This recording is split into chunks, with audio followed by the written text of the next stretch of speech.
Bismillahirrahmanirrahim. Alhamdulillahirabbil alamin.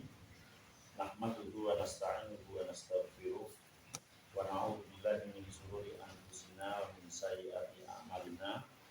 May yahdihillahu fala mudilla lahu wa may yudlil fala hadiya lahu. Asyhadu an la ilaha illallah wahdahu la syarika lahu wa asyhadu anna Muhammadan 'abduhu wa rasuluhu la nabiyya ba'dahu.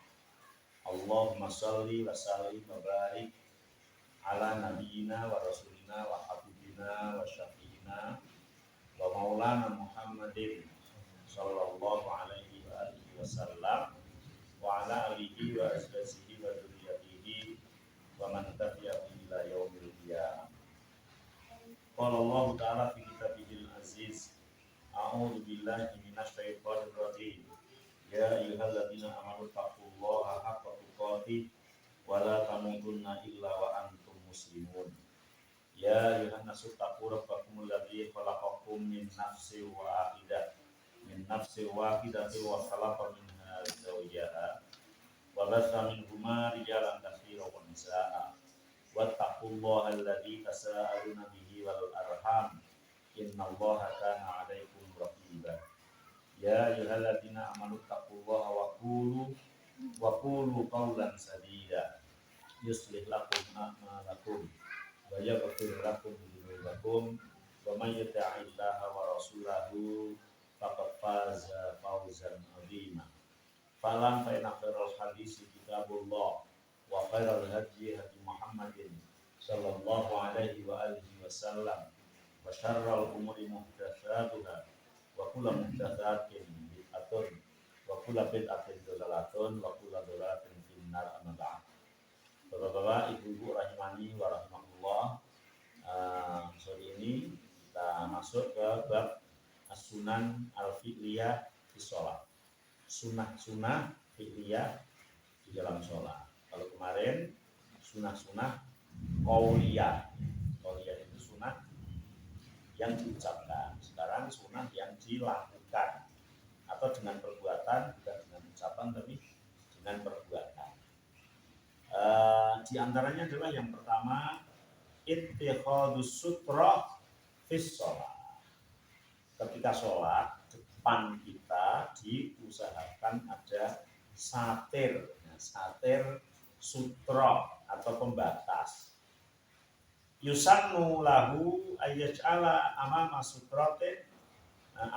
sutratan fis shalah tamna'ul murur amamahu wa taquffu basarahu amma wara'a.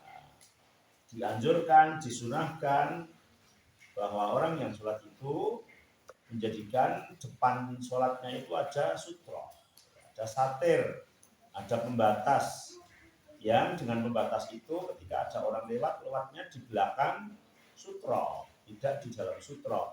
Jadi misalnya ini sutrohnya, ini orang yang sholatnya gitu lah.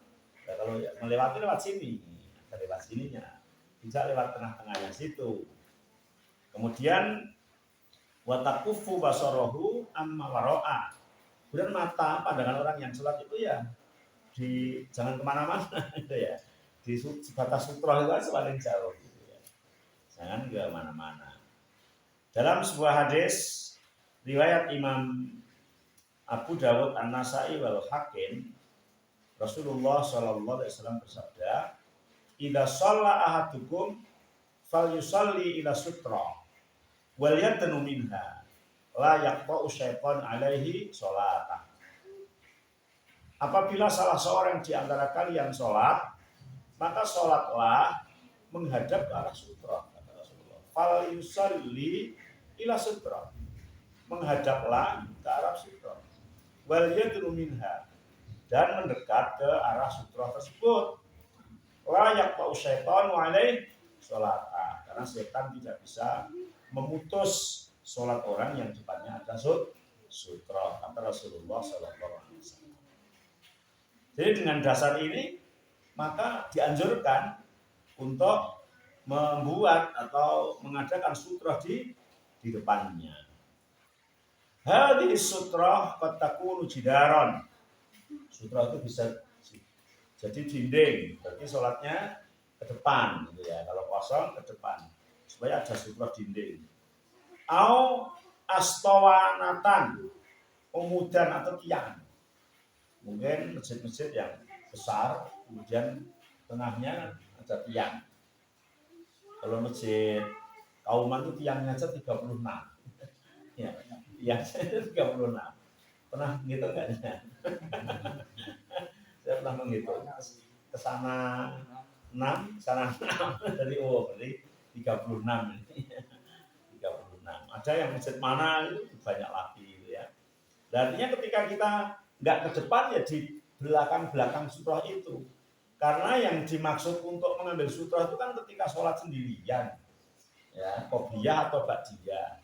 Kalau jamaah kan sutranya imamnya, ya, imamnya. Jadi yang mengambil belakang cagak atau tiang itu ya ketika qobliyah atau ba'diyah. Awaso magruzotan ya atau tongkat yang ditancap di tengah masjid. Kalau zaman Rasul itu lantainya kan masih pasir ya, masih tanah. Jadi ada tongkat yang dicelep itu bisa.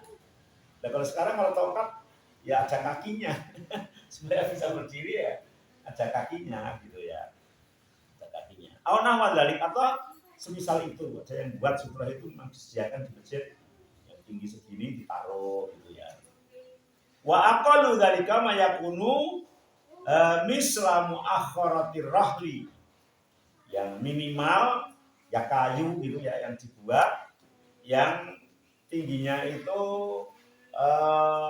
setinggi sendenan untuk kendaraan di kuda, bilang pelana kuda. Ternyata ada yang mengukur kurang lebih 20 cm. Jadi 20 cm itu 1 kilan gitu ya. Nah, 1 kilan 30 cm. Wahya al-khosabah allati yastanidu ilaiha ar-raqib. Jadi pelana kuda itu kayu yang orang naik kuda itu dikasih di belakangnya untuk sendian. Jadi ya enggak setinggi gigir, tapi kan hanya kecil gitu. Rasulullah bersabda, "Idza wada'a ahadukum baina yadayhi misla mu'akhiratir rahli," apabila salah seorang di antara kamu meletakkan di depanmu semisal ya pelana kuda, fal yusalli, maka sholatlah. Wala yubali man marra wara dzalik, dan tidak mengapa ketika ada orang yang lewat di belakang sutra tersebut. Ya, 20 cm. Ini kan 30 kan? Kami kan segini. Minimal paling pendek gitu. Kalau pitches ini belum ada, ini baru 9 cm. Nah, sing pitch ini dhuwur banget. Kalau ini 9 cm ini. Ya. Kalau naruhnya gini aja, ya, naruhnya gini dulu. Gini lah.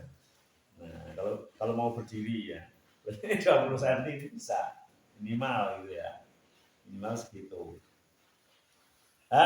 Wa idza takhadha hadhihi sutra fala yasma li ahadin ayamurra amamahu fi shalah.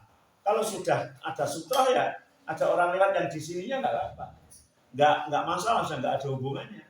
Kata Rasulullah, idza kana ahadukum yusalli, apabila salah seorang di antara kalian sholat, fala yadda ahadan yamuru baina yadayhi, jangan kau biarkan orang yang lewat di depanmu, wal yatra'ahu mastaqa, harus ditolak semampumu. Fa in aba fal yuqatilhu fa inna ma huwa syaitan. Kalau dia ngeyel ya udah diperangi karena dia adalah setan. Artinya ya dipaksa jangan boleh melewatinya.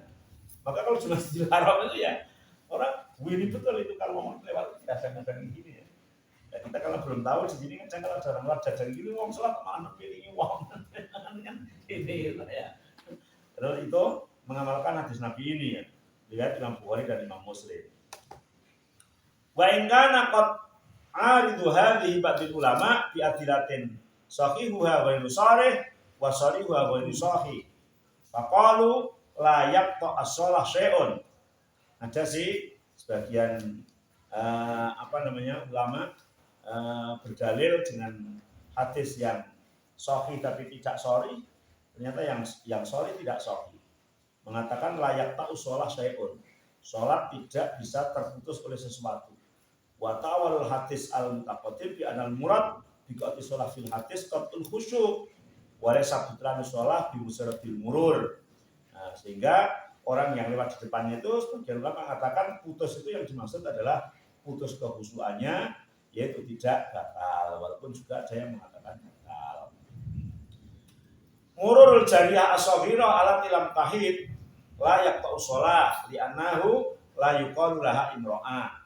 Kalau orang sholat depannya anak kecil yang lewat, walaupun laki-laki maupun perempuan, maka juga tidak batal sholatnya, ya, karena anak kecil itu ya bukan dewasa, bukan dalam bahasa Arabnya nggak disebut imro'ah. Karena batalnya sholat itu dilewati seorang imro'ah. Imro'ah itu wanita dewasa. Tapi saya nggak tahu kalau di masjid-masjid kita mungkin apakah ada orang sholat dengan wanita lewat depan kita gitu ya. Ya nggak tahu kalau mungkin sholatnya itu di lapangan gitu ya, di lapangan, atau panjenengan sholat di rumah yang lewat istrinya itu bisa terjadi gitu ya, bisa terjadi. Itu batal dilewati perempuan dewasa depannya orang sholat. Kalau anak kecil enggak. Karena kalau anak kecil itu biasa di masjid manapun itu ya kalau di bawah mesti lari ke sana kemari ya. Lah pelayon gitu ya. Sahabat Qatadah pernah berkata, la taqau al-mar'ah sholat al-mar'ah. Perempuan tidak batal dengan dilewati perempuan, sholatnya perempuan. Wasu'ilah hal yaqta'u sholat al-jariyah ala tilam tahid kolala. Kalau dilewati anak perempuan kecil jariyah batal enggak. Dan mururul mar'ah an yaminin wa yasari rajul wa huwa yusolli la yaqta'u sholat. Jadi perempuan itu nggak lewati depan, tapi melewati samping kanan, samping kiri, juga tidak membatalkan sholat. Ya. Yang membatalkan sholat adalah melewati depannya. Wukuful mar'ah bijani birojil layub tilu sholat. Sholata. Wanita yang sedang junub duduk di sebelahnya orang yang sholat, laki-laki itu tidak batal sholatnya laki-laki. Ini dalilnya adalah Aisyah ya, mengatakan karena Nabi yusolli minal lail. Nabi itu pernah sholat pada malam hari. Wa ana ila jambihi, dan aku duduk-duduk di sebelahnya. Wa ana haidun, dan aku haid. Wa alaya ya muratun wa alaihi ba'duhu ila jambi. Padahal ya kadang-kadang aku menyenggol dia gitu ya. Artinya ketika duduk-duduk saja maka tidak membatalkan. Idza kunta tusallina fi jama'atin fala haraja fil murur baina sufu. Kalau sholatnya itu sholat jamaah, maka orang yang berjalan di tengah-tengah shop orang sholat itu enggak apa-apa. Enggak membatalkan sholat atau enggak dosa gitu ya. Ketika memang ada keperluan. Kan misalnya sholat di masjid, orang yang jamaah di shop paling depan batal, kan mau kemana perginya? Mau tidak mau kan tetap yang melewati barisan itu ya. Kan supaya minggir sana baru jalan ke sana. Ya mau tengah nerabas itu ya malah ganggu kan gitu ya. Maka enggak apa-apa. Li'anna sutrotal imam sutrotan lil makmum, karena sutrohnya imam itu adalah sutrohnya makmum. Jadi makmum kalau jamaah itu sutrohnya imam, imamnya harus ada sutroh sendiri gitu. Ini ada cerita yang luar biasa dari sahabat Ibnu Abbas. Ibnu Abbas pernah berkata, akbal tu rokiban ala atan wa ana yoma idzin qad nahastu al-iqtilah. Ini nggak tahu ini di Mina atau di mana dia. Jadi Ibnu Abbas itu di depan sendiri gitu ngantuk. Dia stop di depan mengantuk, dan pada saat itu dia mimpi basah gitu ya. Wa Rasulullah yusolli bin nasi bina. Dan itu Rasulullah mengimami banyak orang. Famarartu baina yaday shaf, maka aku kemudian keluar melewati shop-shop itu. Ya, fanazalat fa arsaltu al-atan tarta wa dakhaltu fi shaf falam yukir dzalika alayya ahad. Kemudian setelah aku mandi, aku balik lagi ke shop dan ternyata tidak ada yang mengingkari. Artinya bahwa melewati barisan shop itu tidak mengapa, tidak membatalkan sholat. Ya, jadi yang pertama adalah sholat di depannya kita diberi sutra. Sebagian mengatakan sunnah muakkad, sebagian mengatakan ada yang mengatakan wajib. Ya, yang kuat adalah sunnah muakkad. Yang kedua dari sunnah fi'liyah adalah raf'ul yadain, mengangkat tangan dalam 3 kondisi. Yang paling kuat itu dalam 3 kondisi. Ketika takbiratul ihram, ketika ruku, ya, dan ketika bangun dari ruku. 4 kondisi: takbiratul ihram, ruku, bangun dari ruku, dan bangun dari tahiyat awal. Bangun dari tahiyat awal. Kemudian boleh setiap peralihan rukun itu angkat tangan, akan tetapi tidak selalu. Tidak selalu. Jadi ya kadang angkat, kadang enggak. Misalnya mau sujud, dari sujud mau duduk di antara 2 sujud, dari duduk 2 sujud mau sujud, dari sujud mau berdiri, rakaat pertama, kedua, atau rakaat ketiga, keempat. Ini ya kadang ngangkat, kadang tidak. Tapi yang dalam 4 kondisi tadi selalu, ya, takbiratul ihram, ruku', i'tidal, bangun dari rakaat dari tahiyat awal. Fa'an Nafi' anna Ibnu Umar, kata Nafi' bahwa Ibnu Umar karena idza dakhala fis shalah, ketika masuk salat kabbaro, maka takbir wa rafa'a yadayhi, dan mengangkat kedua tangan. Wa idza raka'a rafa'a yadayhi, ketika rukuk mengangkat 2 tangan. Wa idza qala sami Allahu liman hamidah rafa'a yadayhi, mengangkat kedua tangan. Wa idza qama min raka'atain rafa'a yadayhi, ketika bangun dari 2 rakaat awal atau dari tahiyat awal juga mengangkat kedua tangan. Wa rafa'a dzalika ila Nabi sallallahu alaihi wasallam, dan yang demikian itu dia sandarkan kepada Rasulullah sallallahu alaihi wasallam. Maka dalam keempat tempat itu termasuk selalu mengangkat tangan.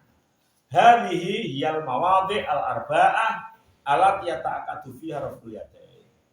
Para ulama mengatakan yang 4 tempat ini termasuk muakkad, sunnahnya muakkad yang dikuatkan. Lakin yusanu ahyanan raf'ul yadain inda kulli raf'in wa khafdin.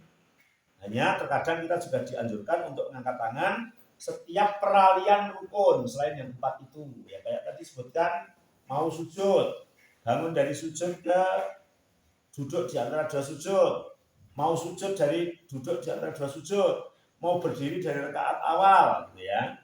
Kenapa? Karena di situ ada hadis Malik bin Huwairis annahu ra'a nabiyya, bahwasanya beliau melihat Rasulullah SAW rafa'a yadayhi, mengangkat kedua tangannya fi sholati, di dalam sholatnya, idza raka'a wa idza rafa'a ra'sahu min ar-ruku' wa idza sajada wa idza rafa'a ra'sahu min as-sujud hatta yukhali bima furu'a udunai. Jadi aku lihat, kata sahabat Malik bin Huwairis, Rasulullah itu mengangkat tangan ketika ruku', bangun dari ruku', ketika mau sujud, bangun dari sujud, mau sujud kembali, ya. Hatta yuhadhi bihima furu'a udunaihi, sampai tangannya itu diangkat sejajar dengan daun telinganya. Sejajar dengan daun telinga, ya. Ini ngangkatnya begitu. Ini dalam hadis ini ya, riwayat Imam Nasai, Imam Ahmad, dan disahihkan oleh Imam Ahmad. Ternyata Rasulullah pernah selalu angkat tangan semua peralihan rukun, tapi tidak selalu. Maka yang kedua ini yang disebut ghairu muakkad, tidak muakkad. Mahalur raf'i wa sifatihi, kemudian tempat mengangkat tangannya dan caranya. Sahabat Nabi sallallahu alaihi wasallam annahu kana yarfa'u yadayhi taratan ma'at takbir. Rasul itu terkadang angkat tangan itu bersamaan dengan takbir persis, tapi bareng persis. Allahu Akbar, bareng. Begitu juga mau rukuk, Allahu Akbar, itu jadi bareng, bareng dengan takbirnya dan selesainya bareng. Itu. Watarotan qoblah, terkadang sebelum takbir angkat tangan dulu, Allahu Akbar. Angkat tangan dulu. Allahu Akbar, angkat tangan dulu rukuk ya. Allahu Akbar. Wa yustahabu ayar fa'aliyaden mamdudai al-asabi. Kemudian ketika angkat tangan itu jari jemarinya di apa namanya? Renggangkan. Direnggangkan, dijembreng. Jarang tidak dirapatkan gini. Wa yas'aluhuma halwa mankibaihi. Bisa jadi sejajar dengan pundak. Terus gini, sejajar dengan pundak. Allahu Akbar. Aw yas'aluhuma halwa udunai, atau sejajar dengan daun. Ya, ini termasuk apa namanya sunnah. Ya, sunnah fi'liyah. Sunnah fi'liyah atau sunnah yang dilakukan. Jadi boleh bersamaan dengan takbir atau sebelum takbir. Tapi jarang yang setelah takbir itu nggak ada. Misalnya Allahu Akbar. Ini nggak ada ya. Jadi sebelumnya atau bareng gitu. Tidak sesudahnya. Tapi ada orang rukuk itu ini nggak pas sebetulnya. Jadi angkat tangan terus rukuk, setelah rukuk baru ngomong Allahu Akbar. Soalnya enggak ya. Iya. Jadi bareng atau justru angkat tangan dulu gitu ya. Jadi qoblah sebelum takbir, angkat tangan dulu terus rukuk takbir. Kemudian yang ketiga, watul yumna alal yusra fauqa sadri. Meletakkan tangan kanan di tangan kiri, ditaruh di dada. Fauqa sadri, dia di atas dadanya, di dada maksudnya. Fansal bin Sa'id qala kana an-nasu yu'maruna. Sesungguhnya manusia pada saat itu diperintah ayyadu ar-rajulu al-yadal yumna ala dhira'ihil yusra fi shalah. Disuruh untuk meletakkan tangan kanan di pegelangan tangan kiri ketika sholat. Pegelangan itu yang dipakai gelang. Namanya pegelangan itu kan tempatnya gelang gitu ya. Tapi tempatnya cincin tidak disebut percincinan. Ya, gelangan. Sini gelangan.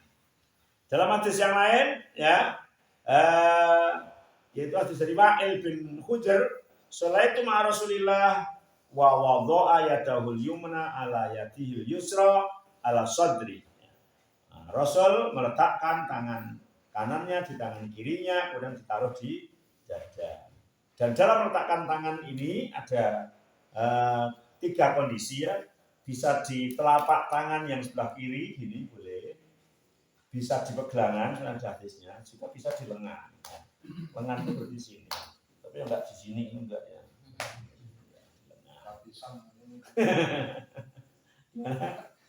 Gratisan ya. Jadi boleh di sini. Karena kan kadang kalau di sholat yang mepet, yang rapot dan banyak orangnya itu, kalau di sini mungkin sini ada ruang untuk kamu. Jadi kalau di sini bisa rapat gitu. Ya, tapi kalau di normal ya begini. Kemudian yang keempat, an-nadru mahalas sujud, melihat pada tempat sujud. Tidak melihat ke atas, ke kanan, ke kiri ya, atau kemana gitu, tapi yang dilihat adalah tempat sujud. Melihat tempat sujud itu adalah sunnah. Dari Aisyah, dia berkata, lamma dakhala Rasulullah al-Ka'bah, ketika Rasulullah sallallahu alaihi wasallam memasuki Ka'bah, khalafa basaruhu mau sujudihi hatta kharaja minha. Maka Nabi tidak memusatkan penglihatannya kecuali di tempat sujudnya, hingga dia keluar dari Ka'bah atau keluar dari sholat. Jadi yang dianjurkan adalah senantiasa melihat tempat sujud. Yang kelima, istiwa ad-dhahri fir ruku' wa adamir ra'si wa adamir raf'ir ra'si aw qabdihi wal qabdi bil kafi ala rukbataini ma'atafijil asabi wa mubaidatil adudaini anil jambain. Ini semuanya adalah sunnah. Satu, meluruskan punggung ketika ruku. Jadi betul-betul lurus. Enggak mengklong ke bawah. Jadi ruku itu kan lurus. Jadi lurus. Jadi tidak. Nah, kalau gini ya enggak sunnah ya. bukan batal ya. Tapi yang sunnah adalah lurus. Begitu juga kepalanya itu nggak begini, tapi gini. Jadi nggak malah nipu ya. Ya, jadi lurus ya. Ketika rukuk itu lurus punggungnya, kepalanya juga tidak ke bawah, apalagi ke atas juga enggak. Ini enggak. Kadang-kadang mungkin malah noleh itu depannya, jadi enggak ke atas enggak ke bawah. Nih, kemudian tangannya itu memegang lutut beserta jemarinya direnggang. Jadi ini yang dua lutut.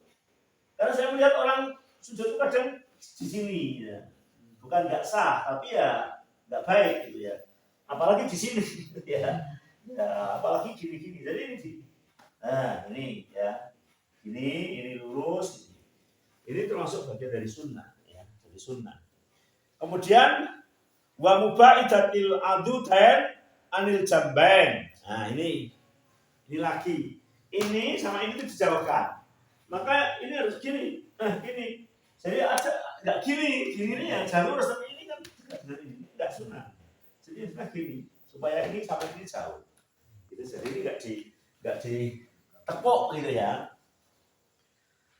Karena hadis Abi Humaid dalam sifat sholatnya Nabi Muhammad SAW, wa idza raka'a amkana yadaihi min rukbataihi. Ketika rukuk, Nabi meletakkan kedua tangannya itu di lututnya. Tumaha sorodohroh, kemudian punggungnya diratakan, kata tadila sehingga betul-betul lurus. Walayab mahduban, ya, dan tidak kemudian tidak lurus. Kemudian dari Aisyah berkata kan Rasulullah idza raka'a lam yushkhas ra'sa walam yusawwiba walakin baina dzalik. Nabi kalau rukuk itu kepalanya enggak mengkleng ke bawah atau dengangak ke atas, tidak, tapi rata. Ini rata. Jadi kayak gini enggak gini, ini rata. Dalam hadis Abu Umayyah tsumma raka'a fa wada'a yadayhi ala rukbatayhi. Nabi rukuk, tangannya ditaruh di lututnya, karena rukuk bidun alaihi. Seolah-olah Nabi itu kayak memegang erat gitu ya kepada kedua lututnya. Wa watara yadayhi, kemudian tangannya itu dikencangkan, pada jafa anjambihi, dan menjauh dari perutnya, berarti tidak ditempelkan. Karena idza raka'a farraja asabi'a, dan merenggangkan jari jemarinya. Ini yang kelima. Kemudian yang keenam, an-nuzul fi sujud alal yadain qabla rukbatain. Ketika sujud mendahulukan tangan daripada lutut. Walaupun sebagian pendapat yang lain mengatakan yang mendahulukan lutut daripada tangan. Ya, jumhur mengatakan lutut dulu. Jadi ketika sujud itu di sini dijelaskan berarti tangan dulu. Tangan baru lutut, baru kepala ya. Memang ada yang lutut dulu gitu, dan tangan dan kepala. Ya. Ini tangan dulu ya, karena Rasulullah dalam hadis riwayat Imam Abu Dawud ya, An-Nasai mengatakan idza sajada ahadukum, apabila kalian sujud, fala yabruk kama yabrukul ba'ir, jangan mabruk kayak mabruknya onta. Jangan turun kayak turunnya onta lagi. Urusan onta itu masalahnya di sini nggak ada ya, adanya di kebun binatang. Kalau zaman sekarang sih, karena kambing sama onta beda. Onta itu lututnya dua. Jadi kakinya kayak gitu, ada lutut sini, ada lutut sini. Jadi ininya 3, 1, 2, 3. Kalau kita kan 2 atau ini sama ini. Kambing, kucing itu 2. Tapi onta itu 3. Banget gimana? Ya, makanya kemudian harus ngawasi kenapa yang dimaksud Nabi itu jangan seperti onta gitu ya. Bisa gitu. Ya, jadi brek. Jadi kan dia lututnya dulu gitu. Jadi baru tangan yang depan brek ketiga pelat gitu. Ini onta. Jadi ya yang dimaksud terus kan dijelaskan sesudahnya wal yadok yadai qabla rukbatain. Dan taruhlah kedua tangannya sebelum kedua lututnya. Maksudnya begitu gitu ya. Jadi menaruh kedua tangannya sebelum kedua lututnya.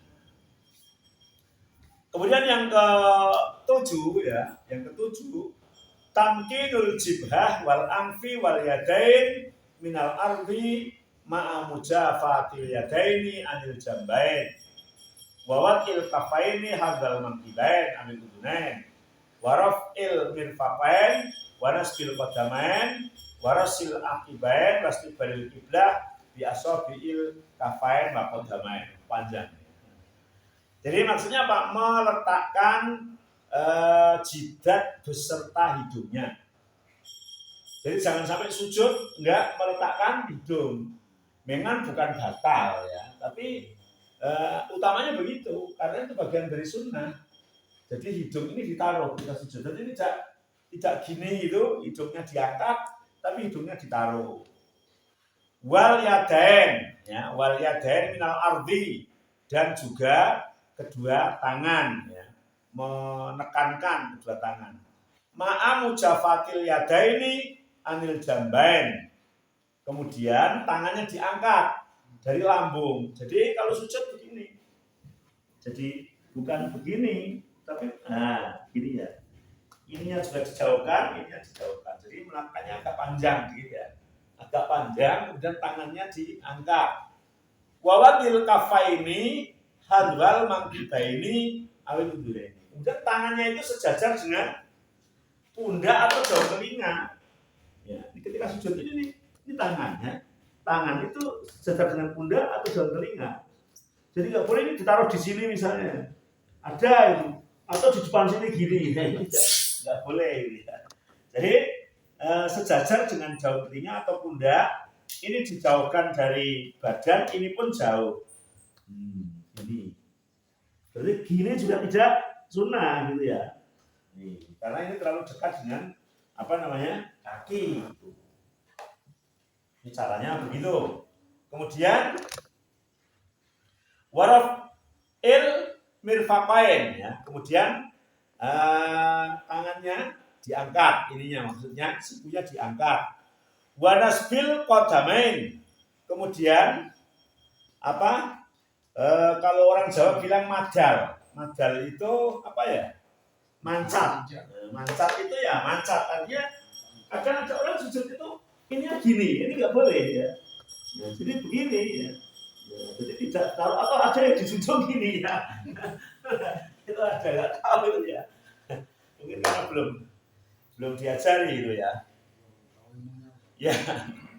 Warasul akibain, dan itu kan ditempel. Ininya sama ini ditempel, ya. Dua mata kakinya ditempel.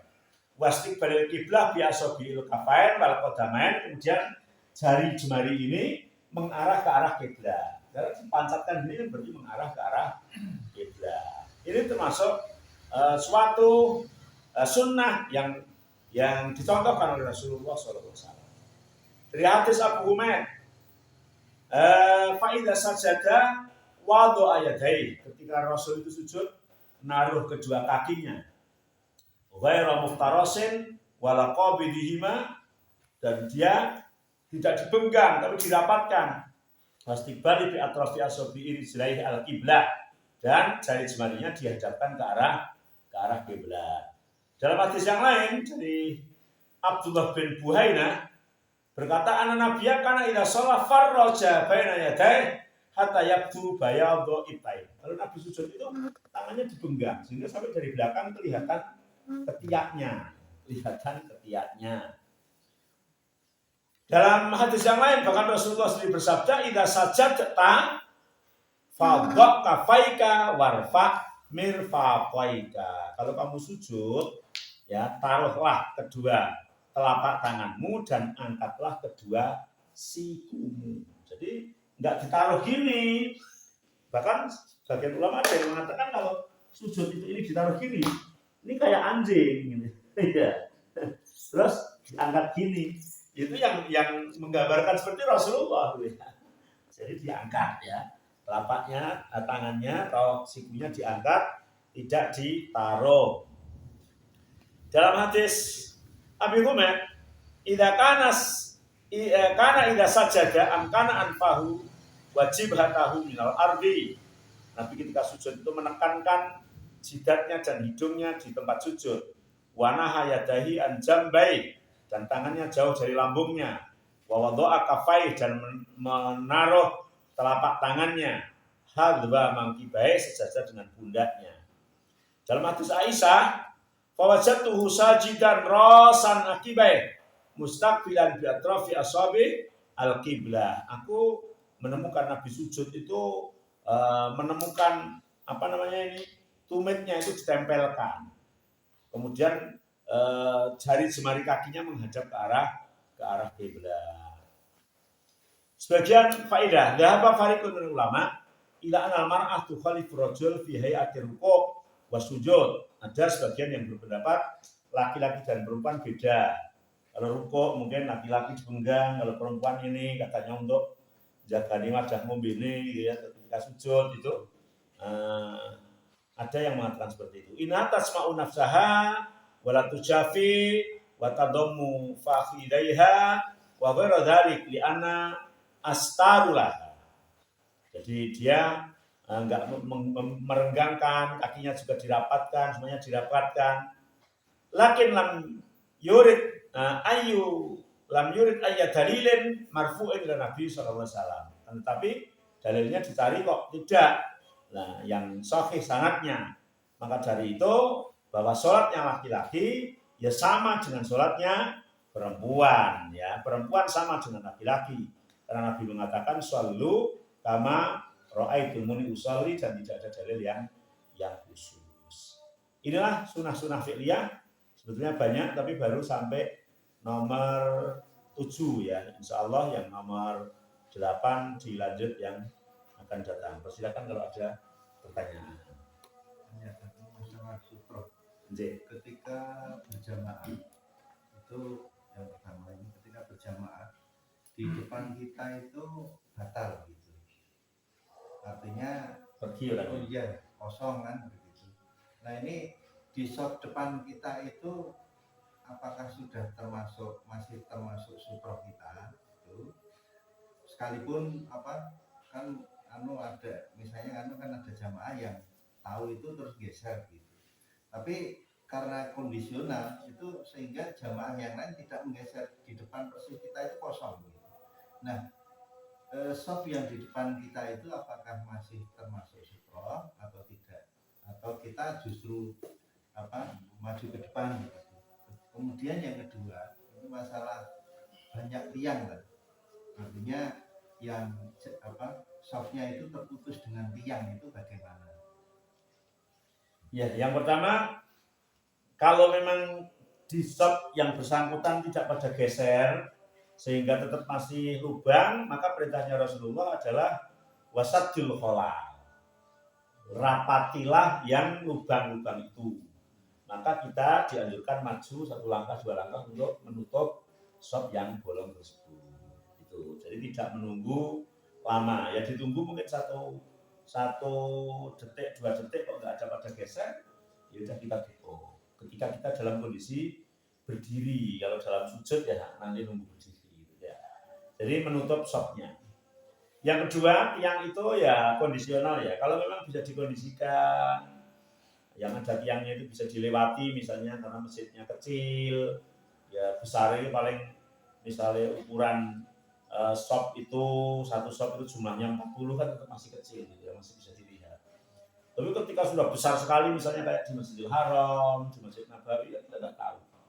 Ya, yang putus yang sebelah mana itu kan nggak tahu. Maka kalau seperti itu ya dianggap rapat, karena terputus oleh tiang itu kan juga rapat yang tidak bisa dihindari gitu. Tapi kalau memang kondisinya kecil bisa dihindari, ternyata nyabrang tiang itu dilewati beberapa juga masih muat, ya dilewati aja. Tapi ketika kemudian shopnya dibuat arang supaya menghindar tiang akhirnya nggak muat ya kondisional, artinya itu adalah hal yang darurat.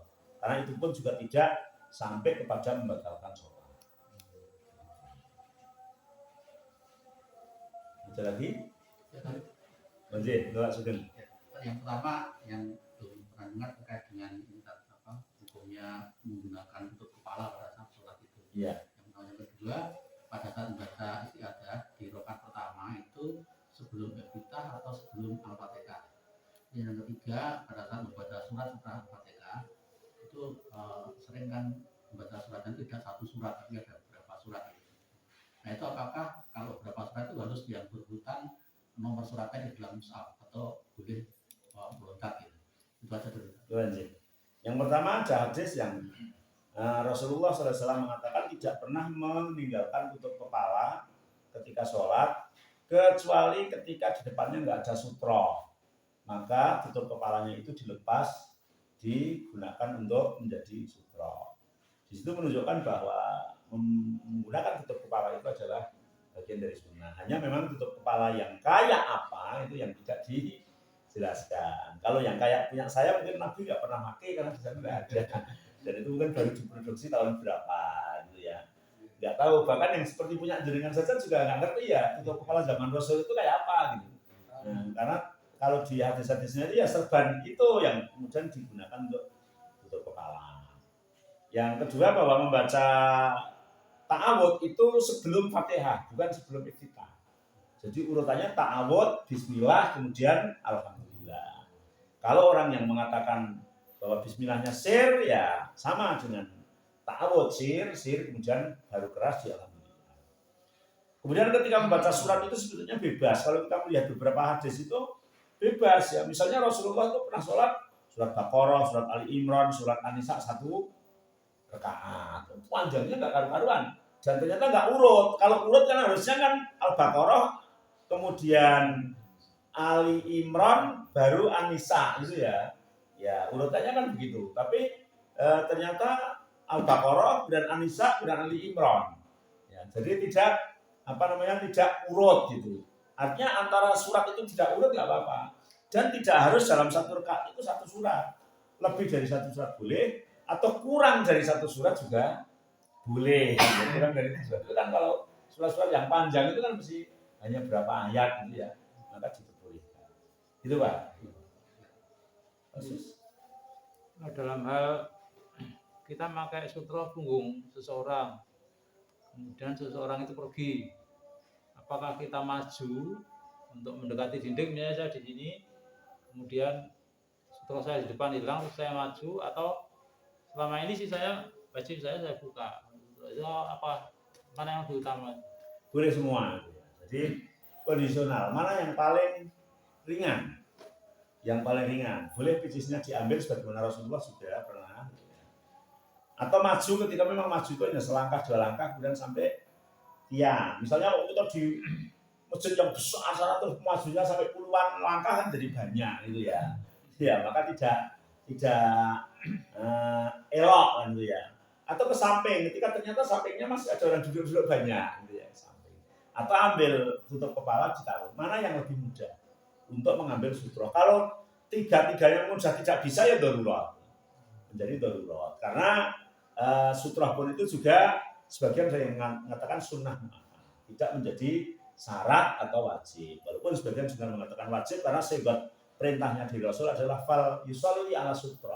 Sholatlah di depan dipasang sutra, itu menunjukkan amar itu kepada kewajiban kalau nggak ada yang membelokkan ke perintah yang lain. Begitu Pak.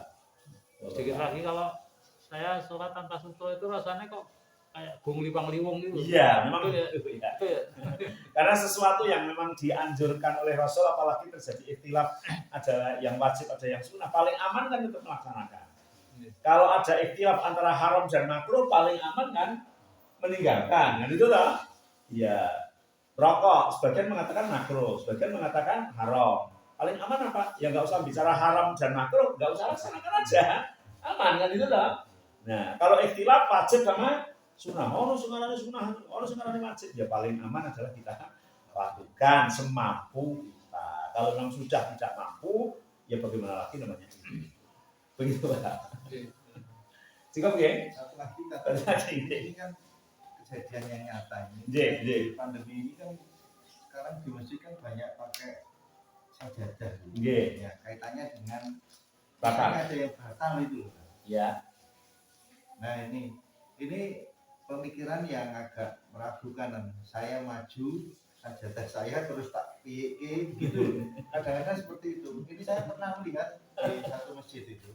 Jadi ketika ada yang batal di depannya ya sudah kosong gitu. Ya boleh maju tanpa sajadah. Ya atau kalau bisa ya sulit sih untuk narik sajadahnya ketika sholat ya maju gitu aja. Saya itu pertimbangannya sajadah tak kapake gitu. Itu. Iya, jadi jalan itu sajadahnya kan gitu ya. Karena dalam rangka melakukan perintah Rasul mengisi shop yang kosong. Diambil orang sajadahnya ya. Cukup sampai di sini. Semoga bermanfaat. Kurang lebihnya minta maaf. Subhanakallahumma wa bihamdika asyhadu an la ilaha illa anta astaghfiruka wa atubu ilaik. Wassalamualaikum warahmatullahi wabarakatuh.